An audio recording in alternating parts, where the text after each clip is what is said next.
the ghost demon. If there was a woodcutter who for his very living had to go into a deep forest and cut wood to sell as fagot. One day, somehow or other, he happened to look behind and saw something shadowy. And instead of trying to sift what was actually happening, he thought it was a ghost. It is a common notion among poor people that there are ghosts and some ghost must be chasing him. As soon as that thought struck him, he felt the consequence of that, because that is the way of nature. As soon as we come under a strong idea, we are affected by it for good or for evil. So that fellow began to get emaciated. He lost much of his appetite, but as a poor man, he had to come every day to the forest to cut wood. So in course of time, there was a good man, there was a saint who met him. He said, "Why, what is the matter with you? Why are you so lean and thin?" Then he described, "Well, as a poor man, I have to go to the woods, but a ghost is chasing me." Then the saint asked him to describe how was it, how is it that he first came across that ghost and all that. When the matters were explained, the saint understood that it was nothing but the shadow of that person that he was seeing, and he was simply killing himself by this false idea. But instead of telling him, no, your ideas are all false, there is no such thing as ghost, you are seeing nothing, instead of saying in that way, the general practice in Vedanta philosophy is, well, we take a person, a learner, exactly where he is and give him push up. So the saint said, yes, it's quite possible. It is a wood, a deep jungle, and there is nobody else, and it is dark, so it's possible that ghosts may be there. But I will tell you one thing, you don't go along that way, you take some other way. And in that way, probably gave him a name or two, some secret word or two to repeat and so on, just to create his confidence. The thing was, this shadow was in front of him. The sun was in front of him, and the shadow was falling behind, and just looking askance, he saw the shadow and thought it was a ghost. Now when he took a different path, the shadow was no more behind him. He saw his own shadow falling and understood it to be his own shadow, and gradually in a few days he got strength. Oh, it was my own shadow that he was feeling as the ghost. So naturally all his false fear went away, and he became his normal self again. It is exactly the same thing with us also, the sages say. We are really not puny. We are reminded time and again that in spite of our disadvantages, apparent disadvantages, we must remember our innate divinity. And the more we exert, the more of that covering will pass away. The innate purity, the innate bliss, the innate life, all that will manifest itself. Just as in these lights, it is the same electricity that is appearing, that is manifesting itself through different globes. But supposing these globes are different, would not the light be hampered? The manifestation of the light will certainly vary according to the thickness of the covering and so on, according to the opaqueness or transparency of the covering. Similarly, if we hold strong positive thoughts, instead of saying we are weak, we are ignorant, we are downtrodden, we are this and that, if we think, no, we are chips of divinity, temporarily under ignorance, but it is up to us to crush all those bondages, gradually more and more strength will reveal itself. That is the whole of the Vedanta philosophy in a nutshell. It says you have hypnotized yourselves, and the only process out is to de-hypnotize yourself.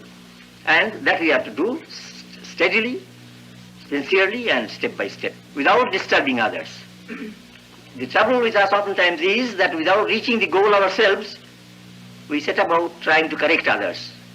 But great sages always exhort us to be sincere. A person like Sri Ramakrishna, for instance, whom we consider to be the greatest teacher of Vedanta in modern times, because of his own personal realizations of the oneness of all existence, and because of his God-intoxicated life, in which he lived in constant communion with the Godhead.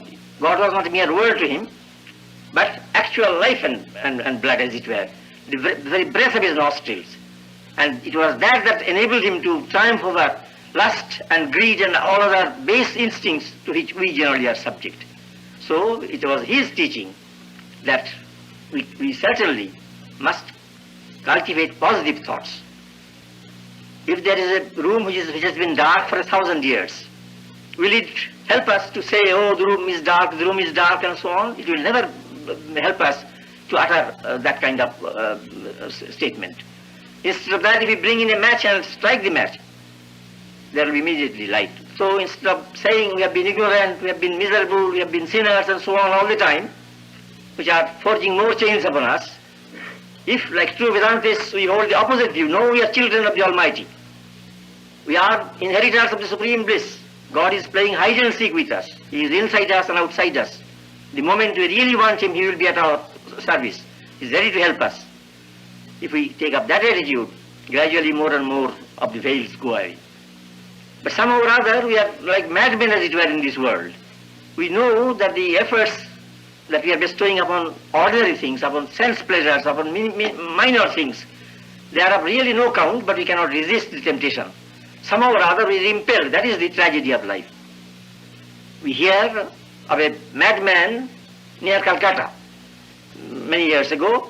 His fun was, or his passion was to beat, rather to break old rejected earthen pots that have been thrown away, to take a club and beat them into small shards.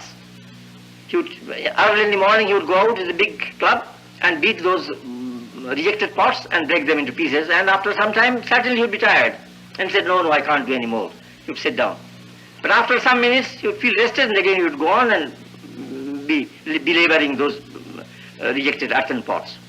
Much of the same kind of thing happens with us also.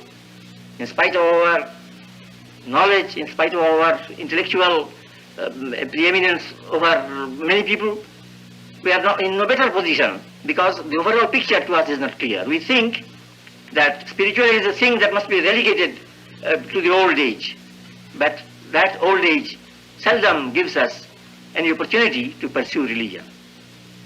Instead of that, Vedanta says, pin your whole attention upon the chief thing, then the other things will be added unto you. Remember, you are in search of God. That is what we are here for. And that God has blessed us with human bodies, that God has blessed us with some amount of discrimination, to know between what is right and wrong. He has given us the power to pray to Him and so on. These things are denied to animals. Otherwise, the common things, eating, drinking and such other things, they are common to men and animals. But it is because the Lord has already blessed us that we are possessed of some amount of reason. We can understand what is correct and incorrect and so on. We can understand what is proper and improper. And Vedanta says, while there is strength in you, while there is energy in you, you must proceed along the line of God realization and arrange other things under that. Doing your work, but you can convert work into also worship by cultivating the spirit of unselfishness. Work that is selfish binds, but work that is unselfish, that is calculated to serve others, to help others also as much as ourselves, that takes away some of the covering, some of the bondage. And in every other respect like that, the otherliness, we are too busy with egoistic ideas, thinking too much of our own selves, at the most of our own family, or our immediately near and dear ones.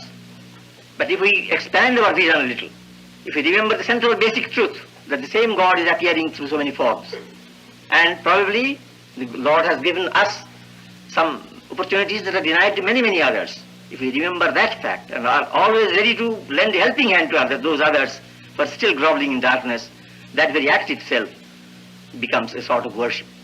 Work, according to Vedanta, can be converted into worship by cultivating this attitude. And this is what is expected of all of us. That way, we shall not be losers.